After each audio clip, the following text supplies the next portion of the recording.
मेरा नाम है काला, अरविंद काला।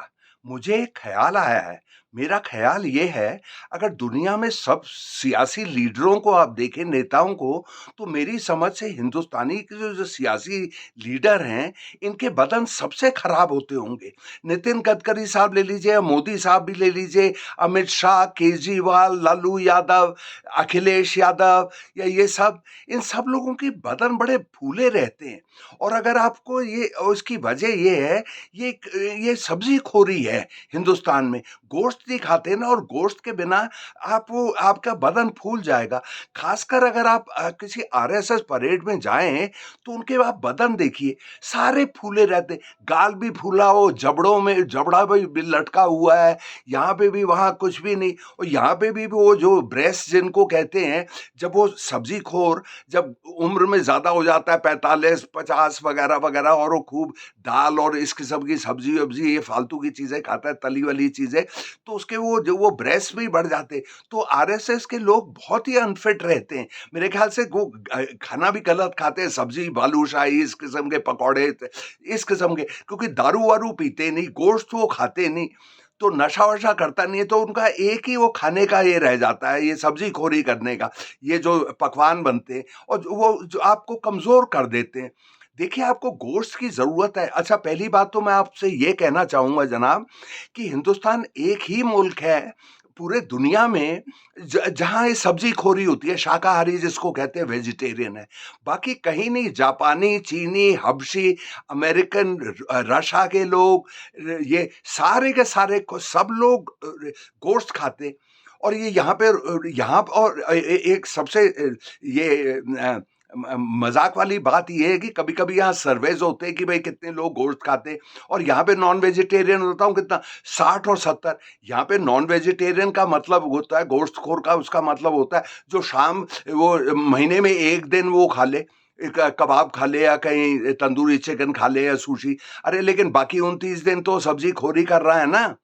तो वो तो नाम के वास्ते नॉन वेजिटेरियन है। नॉन वेजिटेरियन का तो मतलब जो रोज़ गोश्त खाए और दूसरे दिन खाए, कई दफ़ा खाए दिन में। और जब मैं गोश्त खा रहा हूँ, उसका मतलब मछली भी हो गया, मुर्गा भी हो गया, सूअर भी हो गया, गाय भी हो गई, भैंस भी हो गया, भेड़ भी हो गया, वो सब कुछ, हिरन, सब कुछ हो गया। जैसे ये बाहर के मुल्क खाते हैं, यहाँ पे ऐसा है ही नहीं। अच्छा, इसका नतीजा क्या रहता है? तो पूरे हिंदुस्तान में लोग बहुत कमज़ोर हैं। अच्छा, ये कैसे ज़ाहिर होता है? अरे हम पहले ही ऊपर चले जाते हैं। हमारा यमदूत हमें पकड़ के पहले ही चले जाता है, क्योंकि हमारी भिड्डी कद्दू-वद्दू खा के आप कितना जिएँगे? अब ये देखिए, हिंदुस्तान में जो आम एवरेज लाइफ स्पैन जिसको कहते हैं, वो 70 तक है। और चाइना में कितना है? 78। मतलब चीनियों के मुकाबले हम 8 साल पहले ही ऊपर चले जाते हैं, और जापान में 84 तक रहते हैं।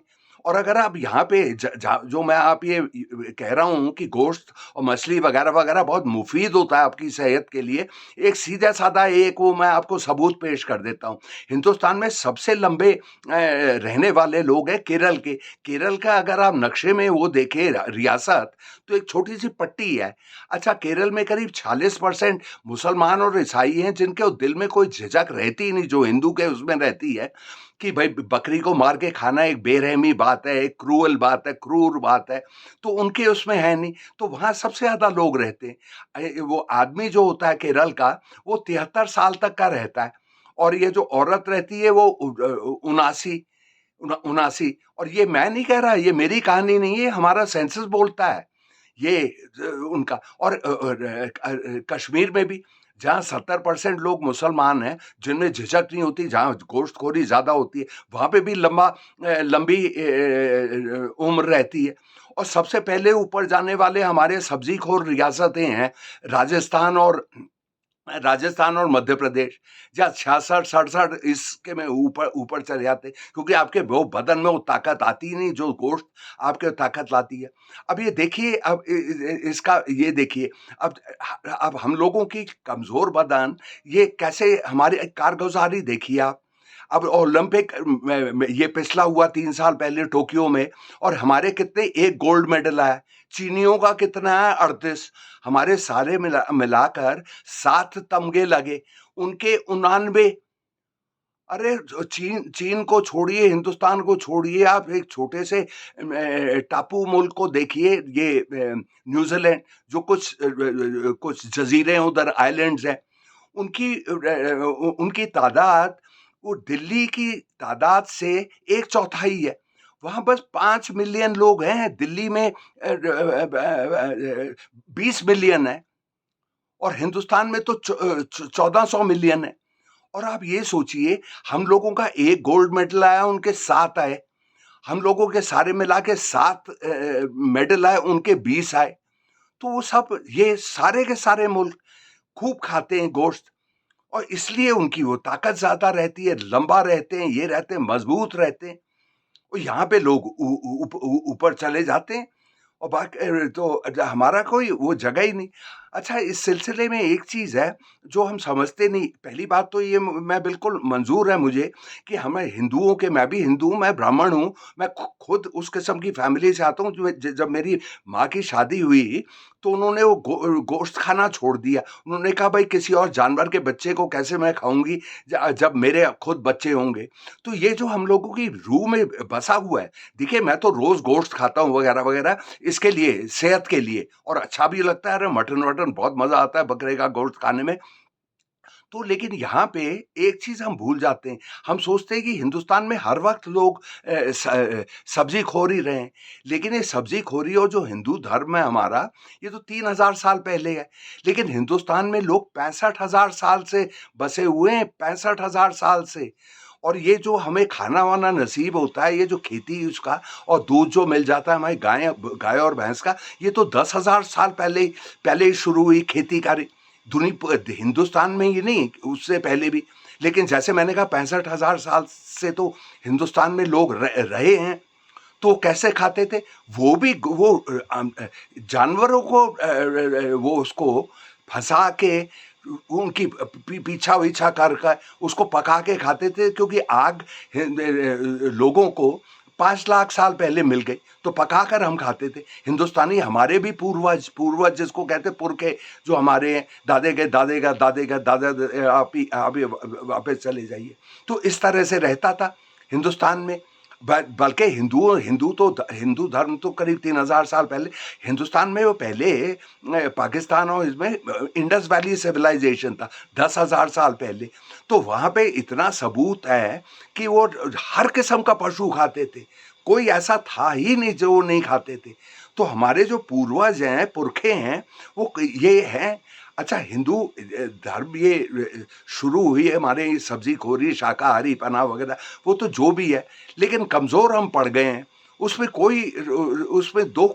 कोई दो राय है ही नहीं। तभी तो इतना फूले हुए रहते हैं सारे के सारे। भाई एक गोश्त, जब मैं गोश्त कह रहा हूँ मतलब मुर्गी मछली वगैरह, इसकी खूबी एक ये होती है, ये हमें एक ऐसी चीज देता है हमारे बदन को, जिसकी हमारे बदन को सख्त जरूरत होती है। वो होती है प्रोटीन। अच्छा, प्रोटीन आपको ये अंडे मुर्गे, इसमें कंप्लीट प्रोटीन मिलता है, क्योंकि उसमें 9 अमीनो एसिड्स होते हैं, कोई चीज़ें होती हैं जो हमारा बदन नहीं बना पाता। और जो आपके ये दाल और सब्जी और पनीर और चने और ये होती है, होता है इसमें प्रोटीन, लेकिन पूरा नहीं हो पाता। तो इसलिए हम में ताकत रहती नहीं।